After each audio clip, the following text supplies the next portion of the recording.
विलाभदेहं दनुजवनकृशानं ज्ञानिनामग्रगण्यं सकलगुणनिधानं वानराणाधीशं रघुपतिप्रियभक्तं वातजातं नमामि। हिमालयं समारभ्य यावदिन्दुसरोवरं तन्देवं निर्मितं राष्ट्रं हिंदुस्थानं प्रचक्षते। आपणा सर्वांना भेटून मला आज फार आनंद वाटला। गीता परिवार सगळ्या भारतामध्ये ज्या पद्धतीने काम करतोय आणि त्यातल्या त्यात गीता परिवारच्या मला असं वाटतं की अविभाज्य कार्यकर्ते असलेल्या आमच्या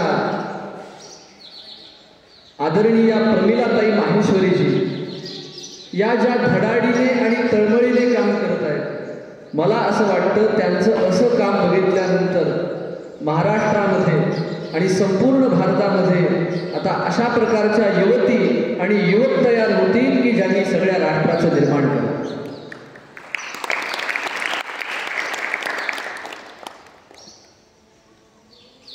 इथे औशाच्या बालाजी मंदिरामध्ये सगळ्या युवती बहिणींना बघून आणि ज्या पद्धतीने त्या शिबिरामध्ये सहभागी झाल्या, तेजोहम नावाच्या या शिबिरामध्ये मुळात हे शब्द ऐकल्यानंतरच मन भारावून जातं।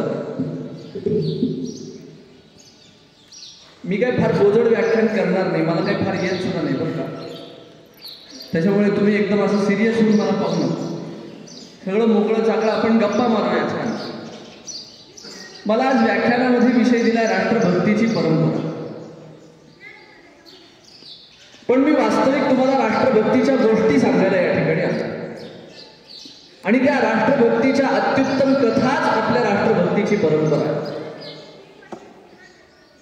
आणि खरोखर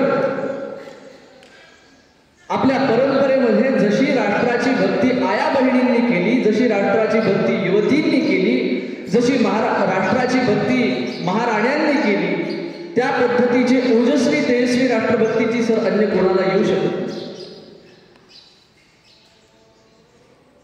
आता तसं भारतामध्ये जर आपण पाहायला गेलो, संपूर्ण भारतामध्ये, तर आपला आर्य सनातन वैदिक हिंदू धर्म हा अत्यंत संकट आहे।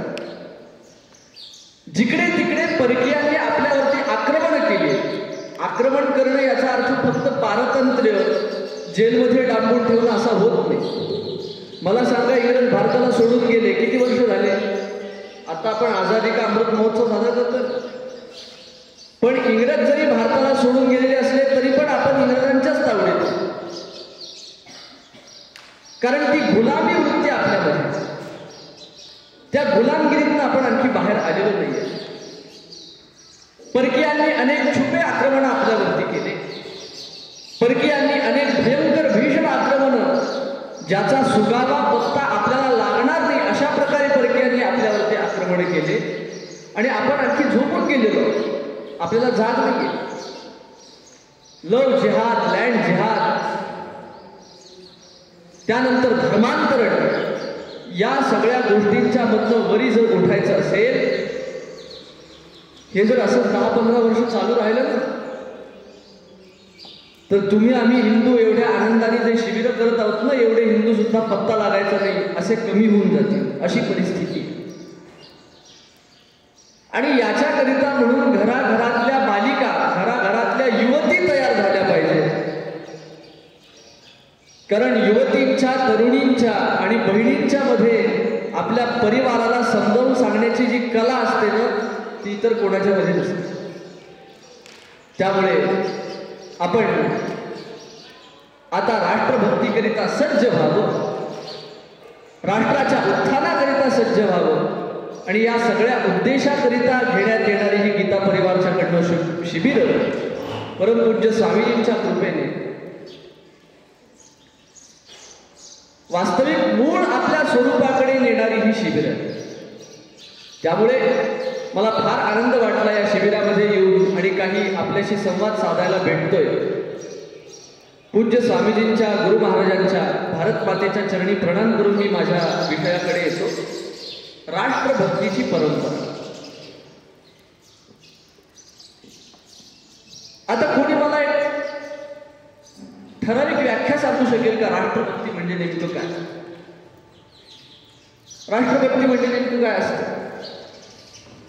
आपल्या राष्ट्राला उत्थानाकडे घेऊन जाणं, राष्ट्र ज्या गुलामगिरीतनं वावरतोय, राष्ट्र ज्या संकटाच्या मधून वावरतोय, आपला भारत देश ज्या संकटांनी ग्रस्त आहे, त्या संकटांच्या सगळ्या बेड्या तोडून टाकण्याकरिता जे जे कोणते प्रयत्न आपण करतो, त्या सगळ्या प्रयत्नांना राष्ट्रभक्ती असं म्हणतात.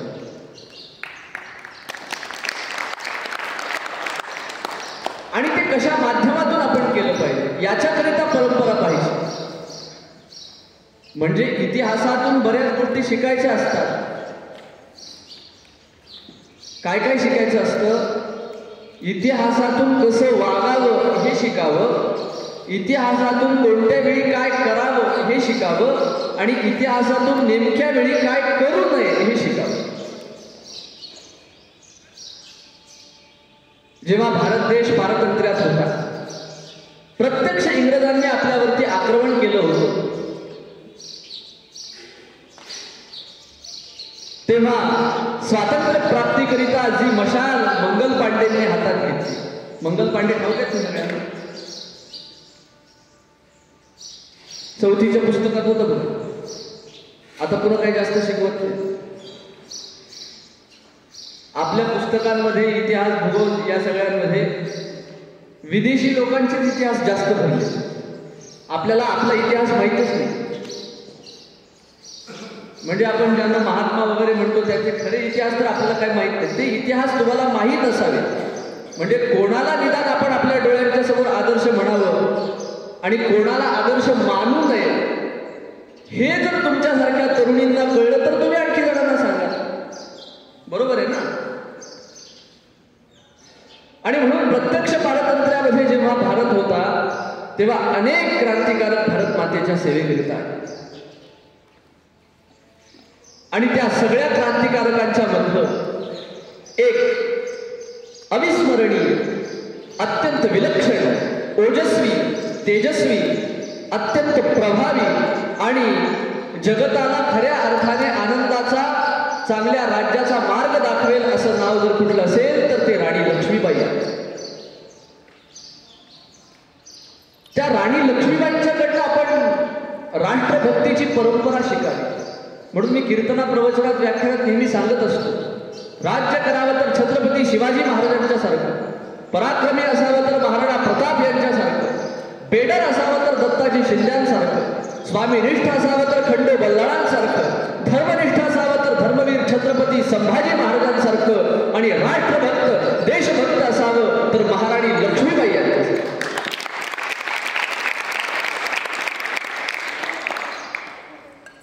ज्या महाराणी लक्ष्मीबाईंचं चरित्र आपण पाहाल, म्हणजे मी मुद्दाम तुमच्या बहिणींकरिता हे सगळं सांगतो. आपल्या जीवनामध्ये तेजस्विता कशी असावी, आपल्या जीवनामध्ये एक प्रखरता कशी असावी, असं गळालेलं कुजबुजले असलं जीवन आपलं नको. असे येतात आणि जातात, असे किती तुम्हाला माहिती आहेत का? जगात कितीतरी जन्म घेतात आणि जगात कितीतरी मरतात. त्यांची काही गणती आहे का? समर्थ रामदास स्वामींचा एक श्लोक आहे, आला आला प्राणी जन्माशी आला, झाला झाला वाढला थोर झाला, केला केला व्याप उदंड केला, आणि गेला गेला बापुडा व्यर्थ गेला. असं नुसतं जन्माला येऊन निघून जाण्यात काही अर्थ आहे का? आपली काय ध्येय, मला जीवनामध्ये काय करायचंय, मला जीवनामध्ये किती जणांच्या जीवनामध्ये सुधारणा घडवून आणायची, हे आपण आपलं ठरवलं पाहिजे.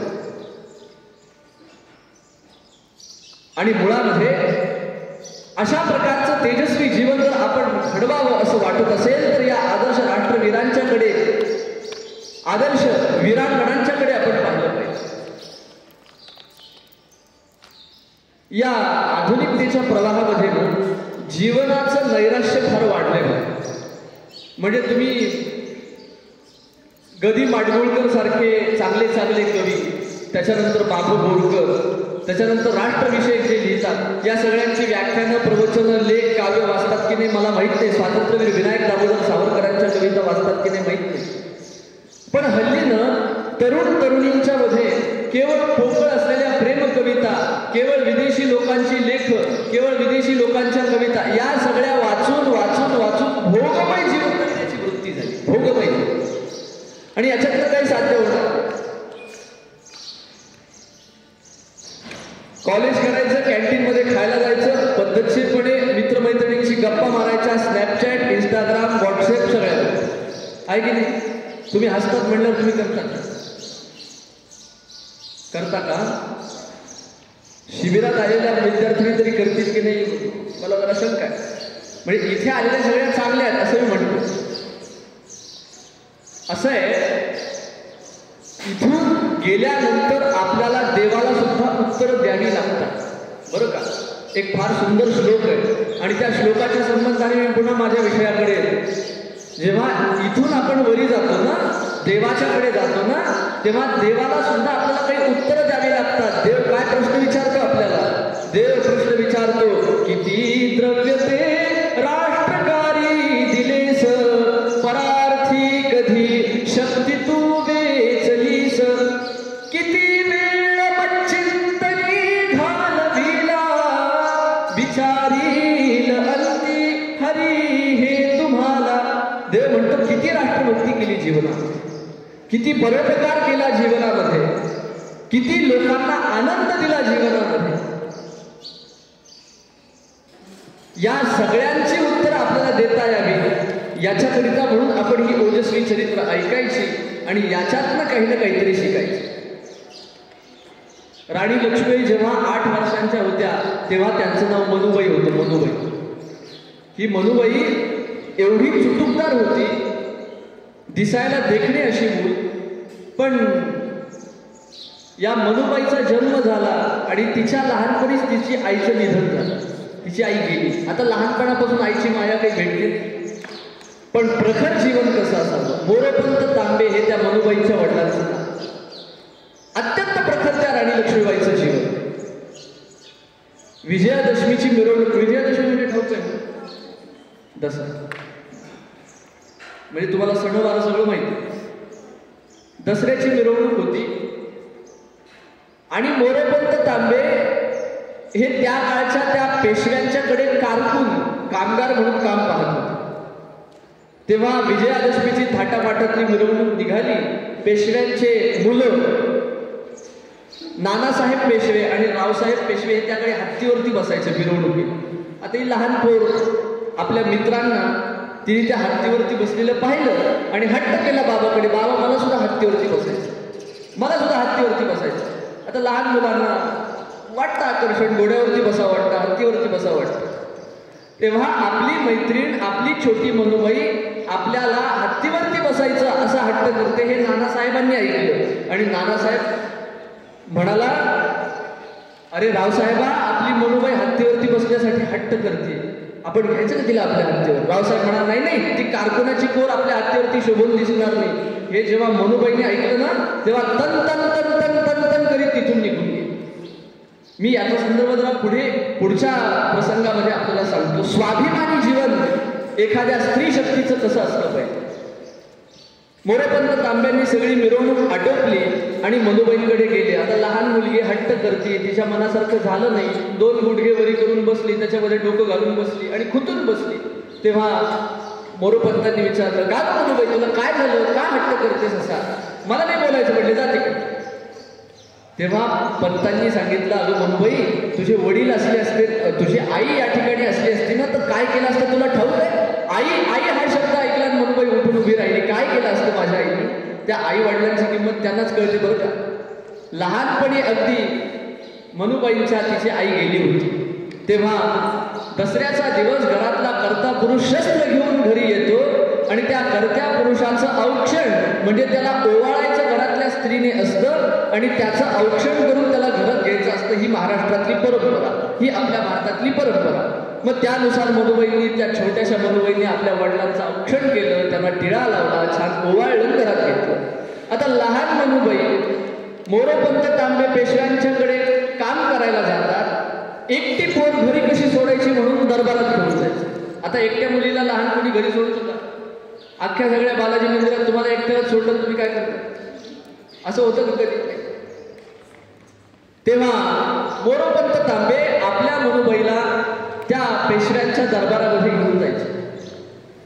परिणाम काय झाला तुम्हाला सांग. एखादी गोष्ट पाहून कशी शिकायची, परिणाम काय झाला? पेशव्यांच्या त्या सगळ्या दरबारामध्ये नानासाहेबाला शस्त्र शिकवायचे, रावसाहेबाला शस्त्र शिकवायचे. तात्याराव टोपे त्या ठिकाणी, तात्याराव टोपे नाव ठोके ना तुम्हाला, तात्याराव टोपे त्या ठिकाणी यायचे आणि त्या सगळ्या खऱ्या शस्त्रास्त्रांचा खेळ चालायचा. लहान होते अगदी 10-12 वर्षांचे नानासाहेब पेशवे, रावसाहेब पेशवे, आणि त्या ठिकाणी ही मनुबाई जायची. त्यांचं पाहून पाहून लाकडी तलवारी घेऊन ही सुद्धा शिकली. आपल्या घरी म्हणतात नको बाई, अजिबात चाकूला हात लावू नको, अजिबात वेळीला हात लावू नको, कापेल दिव्याला हात लावू नको, पोळ, असंच आहे ना? हो, तुम्ही बोलत चला मोकळेपणे. हा नाही तर मनुबाईंनी सगळे शस्त्रास्त्र शिकले. आपली परंपरा म्हणजे फक्त शास्त्र शिकण्याची नाही बरं का, शस्त्र शिकण्याची सुद्धा आहे. म्हणून गीता परिवारचे याकरिता आभार मानले पाहिजे की चांगल्या संस्कारांना सगळ्या युवतींच्या आणि युवकांच्या मध्ये ते पेरतायच आहे, पण सोबत शस्त्रास्त्रांचं शिक्षण सुद्धा गीता परिवार या विद्यार्थ्यांना शिबिरार्थींना दिलं. आपली परंपरा काय? जमवून मांड घोड्याला भरधाव कसा फेकावा, जाताना निज खडगाने रिपुगट्ट कसा छेदावा, नाचवीत हाती भाला शत्रूस कसा वेधावा.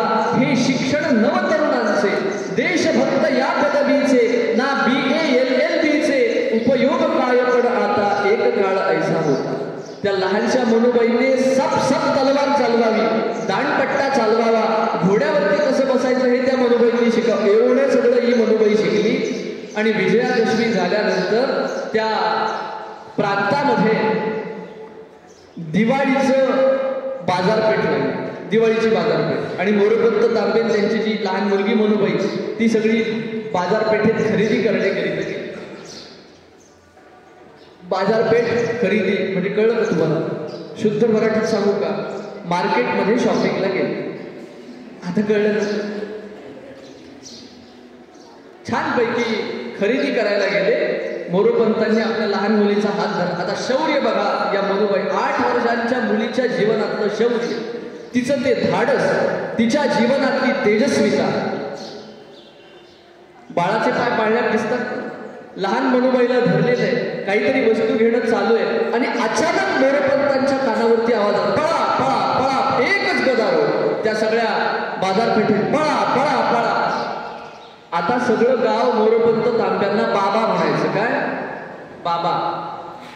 पंतांनी हे सगळे पळताना पाहिलं, आपल्या मनुबाईंचा हात धरला आणि पटकन पंत पळायला लागले मनुबाईला घेऊन. आणि पळता पळता पळता पळता बाबांनी बाकीच्या लोकांना विचारलं, का रे, का झाले, काय कमून पळायला लागले सगळे? तेव्हा बाकीच्यांनी सांगितलं, बाबा बाबा अहो पिळखान्यातला हत्ती पिसाळलाय आणि तो याच दिशेने येतोय, सगळी बाजारपेठ उद्ध्वस्त करून टाकतो काही. अशी सगळ्यांना भीती वाटायला लागली. सगळे पळा पळा, एकच गदारोळ, पळा पळा पळा. मनुबाई आपला बाबांचा हात धरून पळते गुपचूप. तिला काही बाकीचं सगळं माहित नाही, पण जेव्हा तिला कळलं हत्ती पिसाळला, तेव्हा पळता पळताच मनुबाईंनी आपल्या बाबांना प्रश्न विचारला, का बाबा हे सगळे का पळतायत? अगं मनुबाई, पिळखान्यातला हत्ती पिसाळलाय आणि तो याच दिशेने येतोय.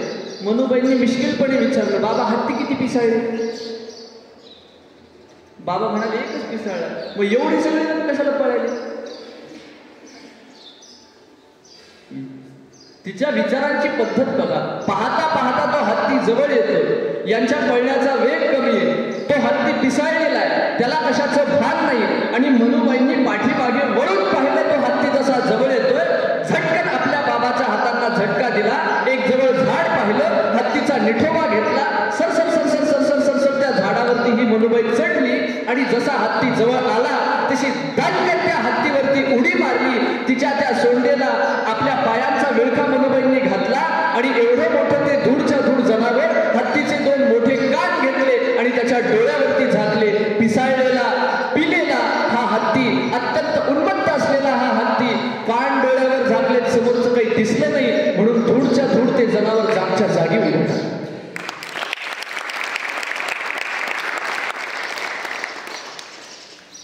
काय शौर्य असावं, विचार करण्याची पद्धत कशी. आपण असलो असतो तर काय करायचं? व्हॉट कॅन आय डू म्हणून म्हणून पळत असतो. प्रसंग अवधान परिस्थितीचं आणि हे जीवनामध्ये तेज असल्याशिवाय शक्य नाही. काही ना काहीतरी करण्याची उर्मी अंतःकरणामध्ये असल्याशिवाय शक्य नाही. अहो, त्या बाजारपेठेमध्ये हजारो लोक खरेदी करण्याकरिता आले होते. त्या हजारो लोकांचे प्राण संकटात होते. पण या 8 वर्षाच्या मनुबाईंचा पराक्रम एवढा की आपला पराक्रम करून त्यांनी हजारो लोकांचे प्राण त्या दिवशी वाचवले. काय तेज तिच्या त्या जीवनात. आणि म्हणून इथून पासून त्यांना कळलं की आता खरा प्रवास सुरू झाला. आता त्यावेळी लवकर लग्न करायचे. झाशी संस्थानचे ज्योतिषी ॲस्ट्रॉलॉजर त्या ठिकाणी आले होते आणि त्यांनी मनुबाईंच्या कपाळाच्या रेखा पाहिल्या आणि पेशव्यांना विनंती केली की कृपा करून हिला काही आत्ताच कोणाला देऊ नका, हिचं लग्न आत्ताच लावू नका, हिच्यासाठी मी स्वतः ठिकाण घेऊन येतो. ही फार मोठी महाराणी या भारताची होणार आहे हे त्याने 18 वर्षी वाचलं तिच्या कपाळावर. आणि काही काळातच राणी लक्ष्मीबाईंच्या करिता ते राजज्योतिषी झाशी संस्थानचे महाराज गंगाधरपंत नेवाळकर यांचे ठिकाणी होते. आता तो हत्तीवरती बसण्याचा प्रसंग सांगितला होता ना, त्याचा संदर्भ मी इथे सांगतो.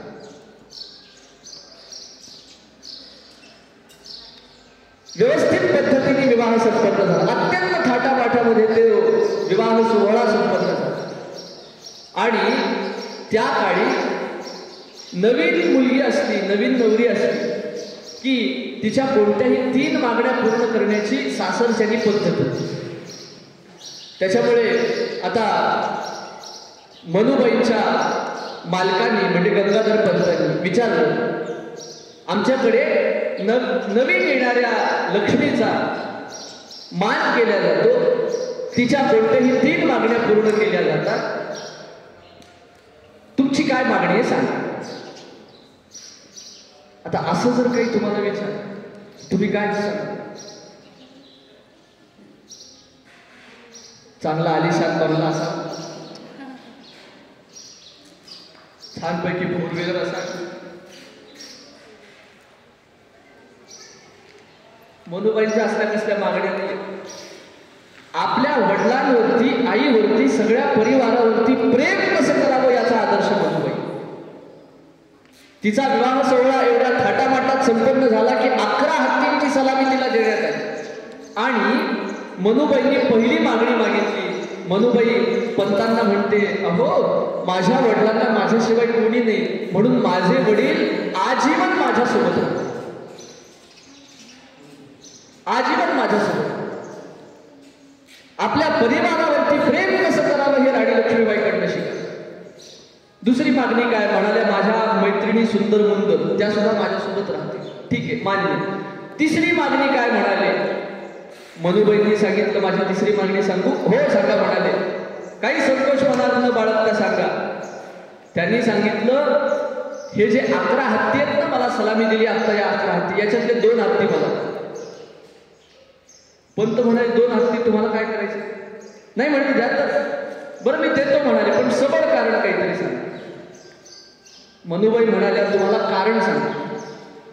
आमच्याकडे विजयादशमीची मिरवणूक निघाली होती. आता बघा स्वाभिमान काय असतो. आमच्याकडे विजयादशमीची मिरवणूक निघाली होती आणि त्या मिरवणुकीमध्ये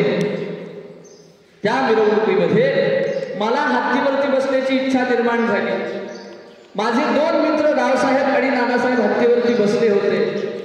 माझी इच्छा निर्माण, माझ्या मनात इच्छा झाली हत्तीवरती बसायचं, म्हणून नानासाहेबांनी म्हटलं रावसाहेबाला, अरे आपली मैत्रीण म्हणून तिला हत्तीवरती बसायचं, मी घेऊ का तिला माझ्या हत्तीवर? त्यांनी एवढं माझ्यासाठी म्हणलं म्हणून मी त्याला एक हत्ती भेट दिली. कृतज्ञता कशी असते. त्याने सांगितलं होतं, तो मला हत्तीवरती बसवायला तयार होता, माझं कौतुक करायला तयार होता, म्हणून कृतज्ञतेने मला त्याला हत्ती भेट. बरं ठीक आहे, एक हत्ती दिला, दुसरा हत्ती कशाला पाहिजे? त्याच मिरवणुकीमध्ये जेव्हा नानासाहेब रावसाहेबाला म्हणाला, अरे आपण मनुबाईला आपल्या हत्तीवरती घेऊ, आणि रावसाहेब म्हणतो, अरे नाही नाही, ती कारकुनाची पोर आपल्या हत्तीवरती शोभणार नाही, म्हणून मला रावसाहेबाला एक हत्ती भेट द्यायचा आहे की एक कारकुनाची पोर त्याला अख्खाच्या अख्खा हत्ती भेट द्यायची.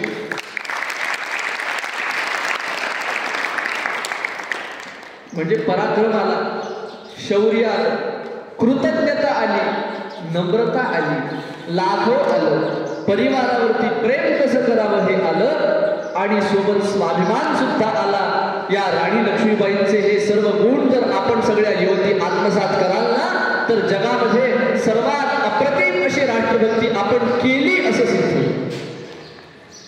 अशा प्रकारे आपली वाटचाल झाली. जीवनामध्ये सगळं पाहिजे, कुठे कसं वागावं याचं भान पाहिजे, आणि राष्ट्रभक्ती खऱ्या अर्थाने कशी करावी याच्याकरिता दिशा हवी असेल ना, तर अशा प्रकारची चरित्र वाचली पाहिजे. प्रत्येक गोष्टीतनं हे सगळं करता येईल. बरं, आजच्या काळामध्ये राष्ट्रभक्ती कशी असेल आहे ना?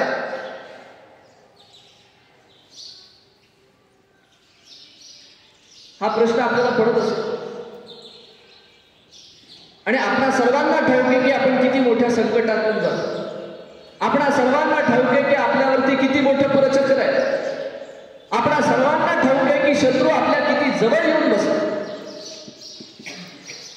मी पुन्हा राणी लक्ष्मीबाईंचंच उदाहरण देईन. जेव्हा 3 दिवस 2 रात्र सलग शत्रूंच्या पासनं राणी लक्ष्मीबाई आपल्या रत्नाकर गावाच्या घोड्यावरती धावत धावत होत्या, पाठीमागून म्हणजे राणींनी आपल्या मुलाला आपल्या पाठीवरती बांधून धावायला सुरुवात केली होती. एक आवाज आला, आई आई 3 दिवस झाले काही खाल्लं नाही, मला भूक लागली, म्हणून राणींनी पुन्हा थांबवला आणि एका साधूंच्या झोपडीमध्ये आपल्या मुलाला ठेवलं. स्वतः राणी लक्ष्मीबाई लढायला सज्ज झाली.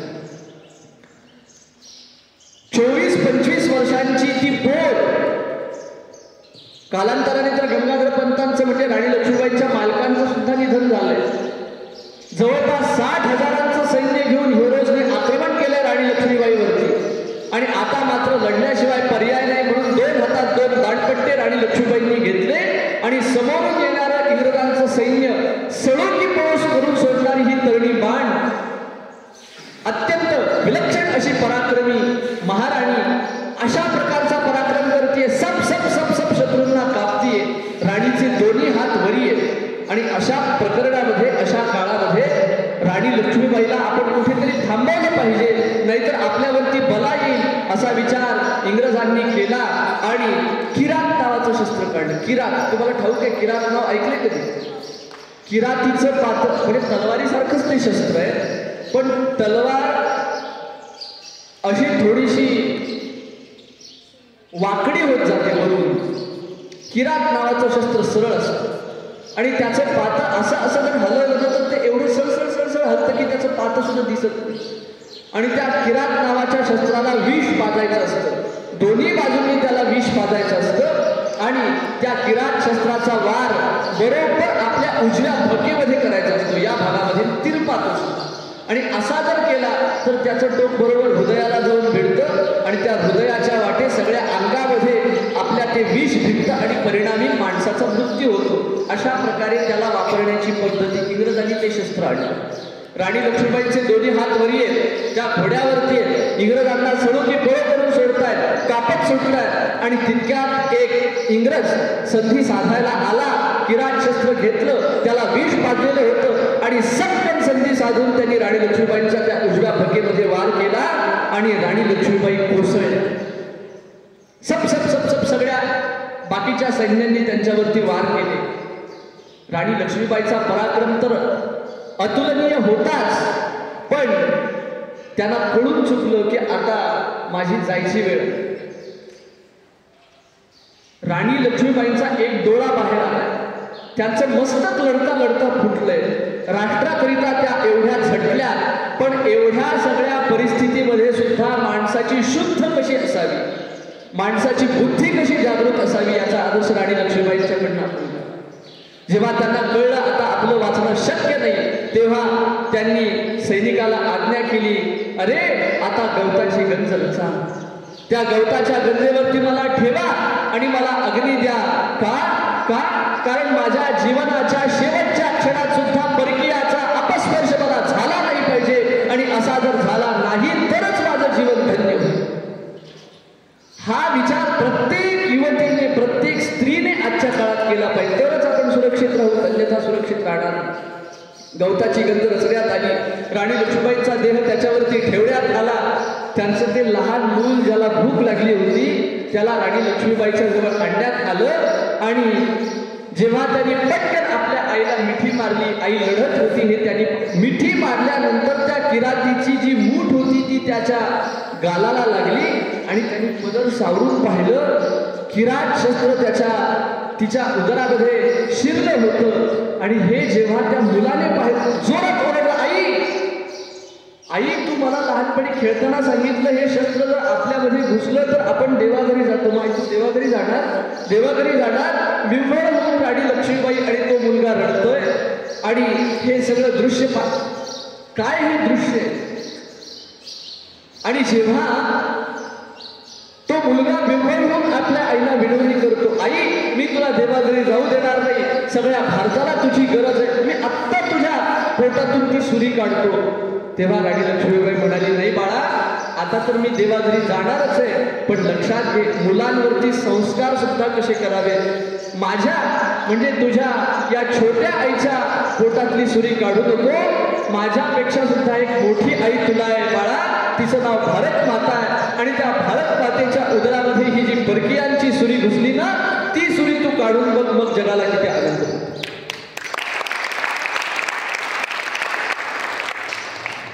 सांगायची गोष्ट ही की शेवटच्या क्षणी सुद्धा राणी लक्ष्मीबाईंची शुद्ध आहे, त्यांची बुद्धी जागृत आहे, आणि त्या म्हणतात आत्ताच्या क्षणी मला परकीयांचा स्पर्श होता कामा नये, आणि असं म्हणून माझ्या देहाला अग्नी द्या. आता मरण काही दूर, शेवटच्या क्षणी सुद्धा इतकी शुद्ध बुद्धी राणी लक्ष्मीबाईंची. त्याप्रमाणे जर आजच्या सगळ्या तरुणींची शुद्ध बुद्धी झाली तर भारत मातेचं नंदनवन होईल, भारत मातेचं कल्याण, भारत मातेचं उत्थान. लव जिहाद नावाचा प्रकार सर्वांनाच ठाऊक. मग आपण काय केलं पाहिजे? आपल्या मैत्रिणींना सांगितलं पाहिजे, आपल्या बहिणींना सांगितलं पाहिजे, आपल्या घरच्यांना सांगितलं पाहिजे, सगळ्यांना जागवलं पाहिजे. बरं, मुलांच्या पेक्षा मुलींमध्ये कॉल्स वगैरे जास्त होते, बरोबर, बोलण्याची सवय मुलींना जास्त असते, बरोबर. म्हणून सगळ्यांमध्ये जागृती खरं जर कोणी आणू शकेल तर तुम्ही आणू शकता. कशा प्रकारे ते लोक आपले हाल करतात, कशा प्रकारे आपल्याला अडकवून टाकतात, कशा प्रकारे आपल्या सोन्यासारख्या आयुष्याचा नासाडा ते लोक करतात हे आपल्याला कळत नाही का? म्हणून आपली जिम्मेदारी, माझी बहीण, माझा भाऊ, माझे परिवारवाले, माझ्या मैत्रिणी या सगळ्या दुष्टचक्रात फसू नये, आणि याच्याकरिता काय काय जे करता येईल ते आपण केलं पाहिजे. आणि आजच्या काळामध्ये अशा प्रकारचे प्रयत्न करणं ही भारत मातेची सर्वात श्रेष्ठ भक्ती आहे, सर्वात श्रेष्ठ भक्ती. या सर्व शिबिरांच्या मधनं आपल्याला आदरणीय प्रमिलाताई माहेश्वरीजी आणि सगळ्या उद्बोधक, प्रबोधक, सगळ्या मार्गदर्शक कसं वागावं, कसं जगावं, कसं शिकावं, कसं आचरण करावं हे सगळं सांगताच आहे.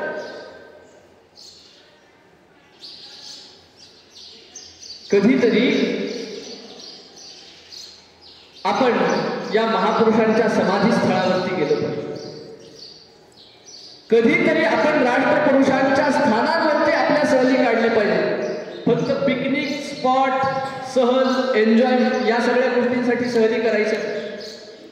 काही ना काहीतरी प्रत्येक ठिकाणावर मला प्रेरणा मिळेल याच्याकरिता प्रयत्न केले पाहिजे. अहो, शरीराचा रंग गोरा होण्यासाठी तुम्ही ती कोणती माती लावता, त्याला काय म्हणतात? सगळ्यांना माहिती. आता मात्र मोठ्याने बोलले, आवडीचं विषय सगळ्यांना, मेकअप. पण तुम्हाला सांगतो, कधी ना कधीतरी या महापुरुषांच्या समाधी स्थळावरती आपण गेलं पाहिजे. त्या ठिकाणी आपलं मस्तक टेकवलं पाहिजे, आणि त्या ठिकाणची धूळ आपल्या मस्तकावर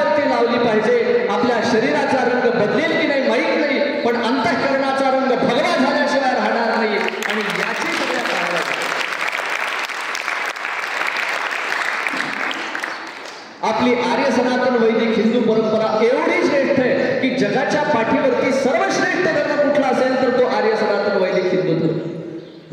तुम्ही म्हणाल जगावरती मुसलमानांची सत्ता आली तर काय वाईट आहे, जगावरती ख्रिश्चनांची सत्ता आली तर काय वाईट आहे.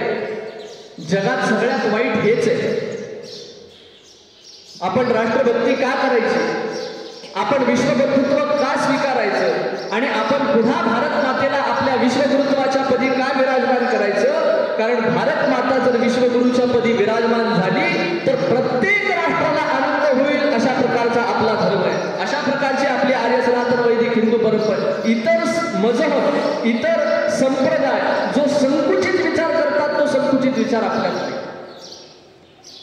आपण झाडांमध्ये देव पाहिला, आपण दगडांमध्ये देव पाहिला, आपण पर्वतांमध्ये देव पाहिला, आपण सूर्यामध्ये देव पाहिला, आपण चंद्रामध्ये देव पाहिला. अहो सगळ्या जगताचं कल्याण, सगळ्या जगताचं उद्धार आणि सगळ्या जगताचा उद्धार जर करावा अशा प्रकारचा विचार कोणत्या एका परंपरेमध्ये असेल तर त्या आर्य सनातन वैदिक हिंदू धर्माच्या परंपरेमध्ये. आणि जर या आर्य सनातन वैदिक हिंदू धर्माच्या आदर्श असलेली ही भारत माता ही जर पुन्हा विश्वगुरुत्वाच्या पदी आपल्या राष्ट्रभक्तीमुळे विराजमान झाली तर सर्व जगाचं, केवळ भारताचं नाही सर्व जगाचं कल्याण झाल्याशिवाय राहणार नाही. याच्याकरिता आपण राष्ट्रभक्ती केली पाहिजे, याच्याकरिता आपण धर्माची भक्ती केली पाहिजे आणि याच्याकरिता आपण संकटांच्या बेड्यांना तोडून अत्यंत भयंकर असलेल्या आक्रमणांना मागे सारून पुढे गेलं पाहिजे आणि भारत मातेची सेवा करायला स्वतः होऊन पुढे झालं पाहिजे. मी अधिक वेळ आपला घेत नाही, पण स्वातंत्र्यवीर सावरकरांची कविता मला आठवते. ब्रायटनच्या समुद्राच्या किनाऱ्यावरती स्वातंत्र्यवीर सावरकर आहेत, आपल्या भारत मातेपासून खूप दूर आहेत आणि सागराला ते विनवणी करत राष्ट्रभक्तीची आग मनामध्ये कशी असावी ही कविता सुचवते. स्वातंत्र्यवीर सावरकर ओक्सा मोक्षी त्या समुद्राकडे पाहून रडतायत आणि ते म्हणतात, अरे सागरा, तुझ्या आधाराने मी विदेशामध्ये आलो आणि तुम्हाला वचन दिलं होतंस की मी पुन्हा तुला तुझ्या देशामध्ये नेईन, असं तू वागत नाहीस, असा का निष्ठूर झालास, काय भावना आहेत त्यांच्या. ने मजसीने परत मातृभूमीला सागरा प्राण तळमळ. सावरकर म्हणतात सागराला, अरे सागरा, माझ्यामध्ये कवित्व आहे, मी एक नाटककार आहे, माझ्यामध्ये नेतृत्व शक्ती, या सगळ्या गोष्टी आहेत, पण याचा विदेशामध्ये काही उपयोग आहे काय. गुण सुमने वेचियली या भावे की तिने सुगंधा घ्यावे, जरी उद्धरणी जयनतीचा हो साचा हा व्यर्थ भार विद्येचा.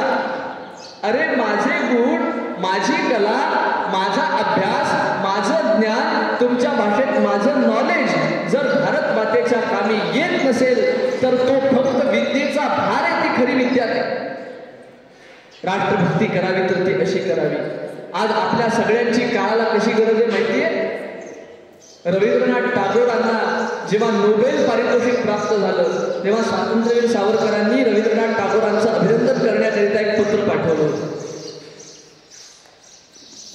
आणि त्यात त्यांनी विचार काय केला की एक रेल्वे निघाली आहे, रेल्वे, आणि त्या रेल्वेमध्ये प्रत्येकाचा एक डबा आहे, गायकांचा एक डबा आहे, वादकांचा एक डबा आहे, चित्रकारांचा एक डबा, हे सगळे भारत मातेचे सेवक आहेत बरं का. शास्त्रज्ञांचा एक डबा आहे, नवीन नवीन शोध करणाऱ्यांचा एक डबा आहे, गणित तज्ञांचा एक डबा आहे, या सगळ्यांचा एक डबा आहे. सावरकर म्हणाले त्या सगळ्यांमध्ये कवींच्या डब्यामध्ये मी जाऊन बसलो, कारण मी कवी आहे. त्या डब्यामध्ये माझं आरक्षण होतं, माझं रिझर्वेशन तिथे होतं.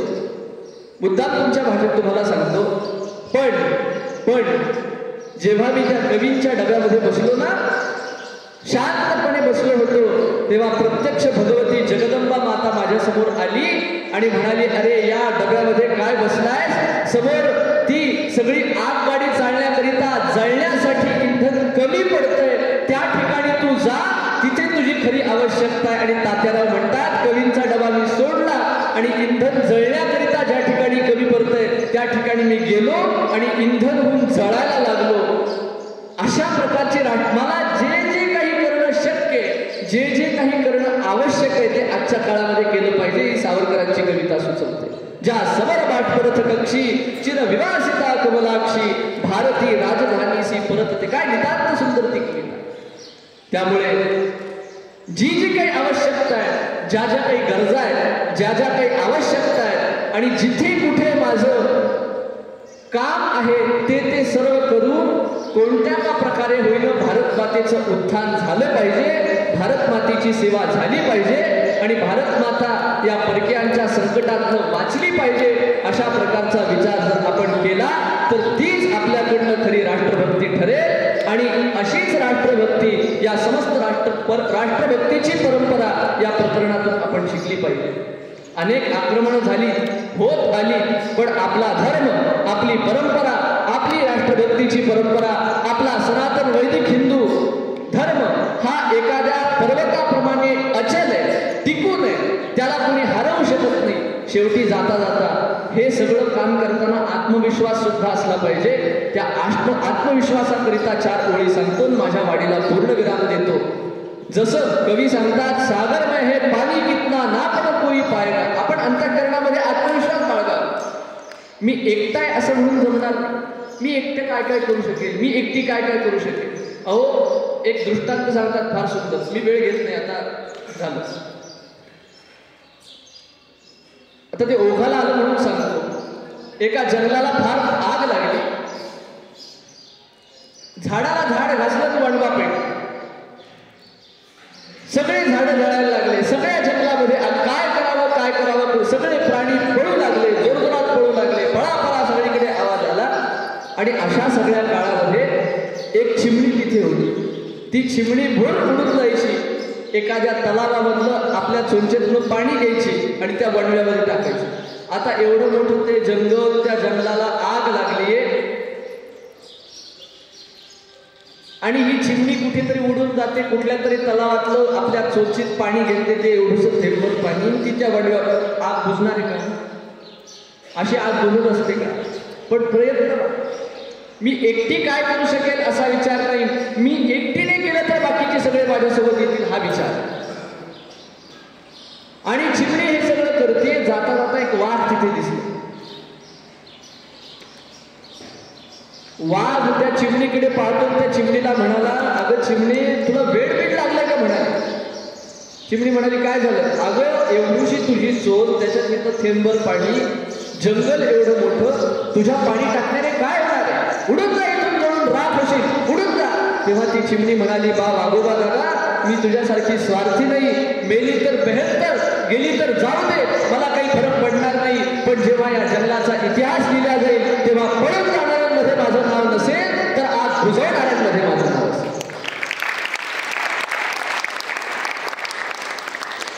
हा राष्ट्रभक्तीचा आत्मविश्वास. आणि तो आत्मविश्वास आपल्यामध्ये जागा व्हावा.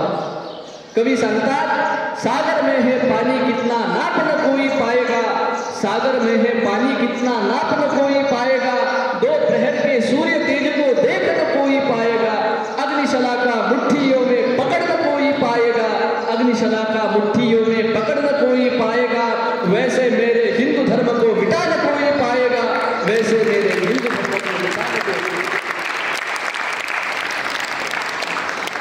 यथामती यथाशक्ती भारत मातेची सेवा व्याख्यानाच्या माध्यमातून आदरणीय प्रमिलाताईजी माहेश्वरी यांच्या सूचनेनुसार गीता परिवारच्या या शिबिरामध्ये करण्याचा प्रयत्न केला.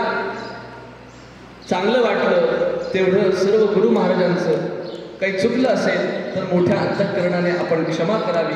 हा भाव मनामध्ये माऊलींच्या शब्दामध्ये न्यूनते पुरते अधिकते सरते करून घ्यावे हे तुमचे विनवितो असे आपण सर्वजण प्रार्थना करूया की भारत माता पुन्हा उत्थानाच्या दिशेने जागो, या राष्ट्राचं पुन्हा उत्थान हो आणि तुमच्याप्रमाणे भारतातला प्रत्येक युवक प्रत्येक युवती जागो आणि आपल्या आर्य सनातन वैदिक हिंदू परंपरेच्या छत्रछायेखाली वाढो आणि सर्वांनी भारत मातेची अशाच प्रकारे सेवा करो.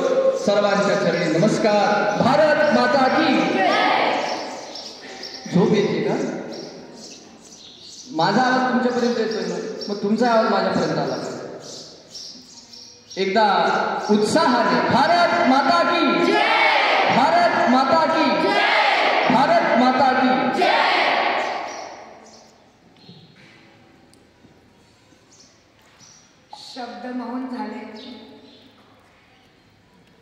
हृदयात एक ज्योत मला या ठिकाणी जेवढे आहेत त्या सगळ्यांच्या हृदयामध्ये एक ज्योत पेटवण्याचं काम फार मोठं आपण केलंय आणि विश्वास वाटतोय की या मुली सुद्धा ज्योत से ज्योत जगत चलो हे काम निश्चित कर आपल्या शब्दांनी हृदयामध्ये ज्योत पेटवली प्रज्वलित केली आणि ती निरंतर प्रज्वलित ठेवण्यासाठी हे गीता निरंतर काम करेल. आपण सुद्धा पुन्हा पुन्हा ज्या ठिकाणी आपल्या या शब्दांची फार मोठी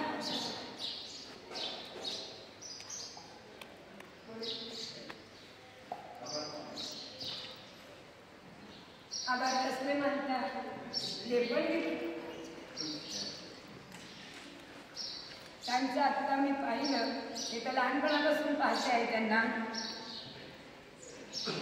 दादा म्हणते आता खूप छोट्या लहानपणापासून प्रणवदानींना पाहिलं तुझ्या परिवाराचेच आहेत असं मला निरंतर वाटतं.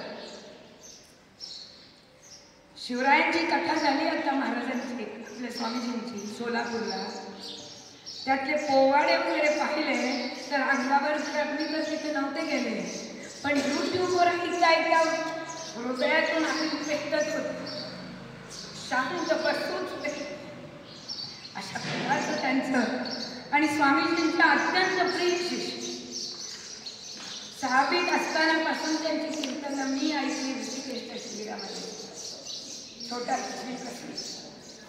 कीर्तन करायचं आणि तेव्हाच वाटतेच की मुलाचे पाय पाण्यात दिसतात आशीर्वाद होत आहे खरोखर मनापासून